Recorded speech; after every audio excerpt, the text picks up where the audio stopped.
বাংলাদেশিদের অনুপস্থিতিতে কলকাতার হাসপাতালগুলোর ত্রাহি ত্রাহি অবস্থা। চারিদিকে শুধুই বাংলাদেশির ভিড়। হাসপাতালের বাইরের দোকানগুলোসহ গেস্ট হাউসগুলো থাকত বাংলাদেশিতে ঠাস। কিন্তু বুধবার হাসপাতালের সামনে দাঁড়িয়ে যে ছবিটি উঠে এসেছে তাতে চারিদিক শুনশান। হাসপাতালের লবিও এখন গিজগিজ করছে না বাংলাদেশি রোগীদের ভিড়ে। মধ্য কলকাতা থেকে বাইপাসের ধারের হাসপাতালগুলোর সামনে এখন সেই রমরমা ভিড়ের কোনো চিহ্নমাত্র নেই। কলকাতার বেসরকারি হাসপাতালের বেশিরভাগ অনেকাংশে নির্ভরশীল বাংলাদেশি রোগীদের উপর। ফলে বাংলাদেশি রোগীদের অনুপস্থিতিতে কলকাতার হাসপাতালগুলোর ত্রাহি ত্রাহি অবস্থা। কলকাতার বেসরকারি হাসপাতালগুলোর সংগঠন association of hospitals of eastern ইন্ডিয়ার সভাপতি রূপক বড়ুয়া জানান, কলকাতার হাসপাতালগুলোতে স্বাভাবিক সময়ে বাংলাদেশের রোগীদের থেকে মাসে প্রায় 2.25 কোটি রুপির মতো আজ হতো। জুলাইয়ে যা 2.0% মতো কমেছে। আগস্টের পর থেকে তা কমতে কমতে 1.0% নিচে নেমে এসেছে। বাংলাদেশে ক্ষমতার পালাবদল ও তারপর অশান্তির জেরে এবং ভারতীয় ভিসার নিয়ন্ত্রণের জন্য চিকিৎসার জন্য ভারতে আসা বাংলাদেশির সংখ্যা কমতে কমতে এখন প্রায় শূন্যে এসে দাঁড়িয়েছে। চূড়ান্ত গুরুতর ও আপৎকালীন অসুস্থতা ছাড়া মেডিকেল ভিসাও ভারত সরকার ইস্যু করছে না। ফলে আগস্টের পরবর্তী 2-3 মাস পুরনো মেডিকেল ভিসায় কিছু রোগী এলেও নতুন করে মেডিকেল ভিসার ক্ষেত্রেও কড়াকড়ির কারণে এখন তাও বন্ধ। অনেকে নিরাপত্তাজনিত কারণেও আসছেন না। ভাষাগত সাদুচ, সুবিধাজনক থাকা ও খাওয়ার ব্যবস্থা এবং চিকিৎসা খরচের স্বল্পতার জন্য লাখ লাখ বাংলাদেশির স্বাভাবিক পছন্দ ছিল কলকাতা।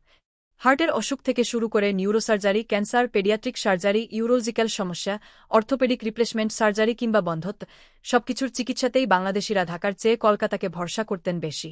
ভারতে বিদেশ থেকে চিকিৎসা করাতে রোগীদের মধ্যে 6-9% এসেছেন বাংলাদেশ থেকে, এবং এর বেশিরভাগই বেছে নিয়েছিলেন কলকাতাকে। কলকাতায় 101-2টি বেসরকারি হাসপাতালেই থাকত বাংলাদেশি রোগীদের যাতায়াত। কলকাতায় মণিপাল গোষ্ঠীর অধীন 4টি হাসপাতালে গত 7 দিন ধরে বহির্বিভাগে নতুন বাংলাদেশি রোগী নেই বললেই চলে। সূত্রের খবর, আগে মাসে 2-300-2-400 রোগী বাংলাদেশ থেকে আসতেন, কিন্তু এখন বাংলাদেশের কোনো রোগী নেই ইনডোর বিভাগে। কর্তৃপক্ষ মনে করেন এই অবস্থা আরও কিছুদিন চলবে। বাংলাদেশের রোগীরা মূলত নগদে চিকিৎসার খরচ মেটাতেন, ফলে লোকসানের মুখে পড়তে হচ্ছে হাসপাতালকে। রুবি জেনারেলের সিজিএম অপারেশনস সুভাষিস দত্ত বলেন, আগে পড়শি দেশ থেকে দিনে 3-0-3-5 জন রোগী আসতেন। গত 1 তারিখ থেকে নতুন রোগী ভর্তিও হননি। তার কথায় আর্থিক ক্ষতি তো হচ্ছেই। আর টেগোর হাসপাতাল সূত্রের খবর, বহির্বিভাগে দিনে 150 জনের বেশি বাংলাদেশি রোগী আসতেন। সেখানে শেষ কয়েক দিনে তা কমে শূন্যে দাঁড়িয়েছে। রোগী ভর্তিও নেই। বড় বড় বেসরকারি হাসপাতাল ছাড়াও বাংলাদেশি রোগীর অভাবে কলকাতা ও শহরতলির ছোটমাঝারি হাসপাতালগুলোরও অবস্থা খুবই সংকোচন।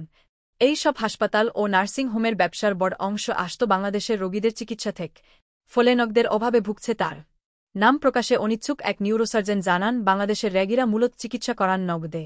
তাদের সংখ্যা কমাতে কমতে শূন্যে নেমে আসায় প্রভাব পড়েছে চিকিৎসকদের উপরে। অস্ত্রোপচারও বন্ধ। এখন ভরসা ভারতের রোগীর। পিয়ারলেস হাসপাতালের সিইও সুদীপ্ত মিত্রের মতে, বাংলাদেশের যে রোগীরা চিকিৎসা করাবেন বলে স্থির করেছিলেন তারা আসবেন। ফলে এটা লাভ ক্ষতির বিষয় নয়। এখন হয়তো রোগী পাচ্ছি না, আগামী দিনে তা পাব। তিনি অবশ্য লাভক্ষতির বিষয়টি আমলে আনতে চান না। কয়েকটি হাসপাতাল সূত্রে জানা গেছে, তারা ইতিমধ্যেই চিকিৎসা ও অস্ত্রোপচার করা বাংলাদেশি রোগীদের জন্য চিকিৎসা ব্যবস্থা দিচ্ছেন। অর্থনীতিবিদেরা মনে করছেন, চিকিৎসা পর্যটকদের সংখ্যা কমায় কলকাতা তথা পশ্চিমবঙ্গের অর্থনীতিতে ধাক্কা লাগবে। কারণ কলকাতার বিভিন্ন বড় হাসপাতাল থেকে হোটেল, রেস্তোরাঁ ব্যবসা চিকিৎসার কারণে আসা বাংলাদেশিদের উপরে নির্ভরশীল। দিল্লির আর্থিক গবেষণা সংস্থা International Council for Research on International Economic রিলেশনসের সমীক্ষা অনুযায়ী ভারতের চিকিৎসা পর্যটন শিল্পে সবথেকে বড় অংশীদার ছিল বাংলাদেশ। গত বছরের অগস্টে শেখ হাসিনা গদিচ্যুত হওয়ার পরে ভারতের চিকিৎসা পর্যটন ক্ষেত্র ধাক্কা খেয়েছে। চিকিৎসা পর্যটক কমেছে। ফলে হাসপাতাল ও তার সঙ্গে যুক্ত বিভিন্ন ক্ষেত্রে যার প্রভাব দেখা যাচ্ছে। সবথেকে বেশি প্রভাব পড়েছে পশ্চিমবঙ্গ ও উত্তর পূর্বাঞ্চলে।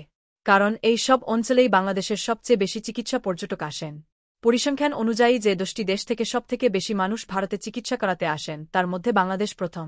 2022 সালে যে 4,74,000 বিদেশি ভারতে চিকিৎসা করাতে এসেছিলেন, তার 6-8-9% এসেছিলেন বাংলাদেশ থেকে।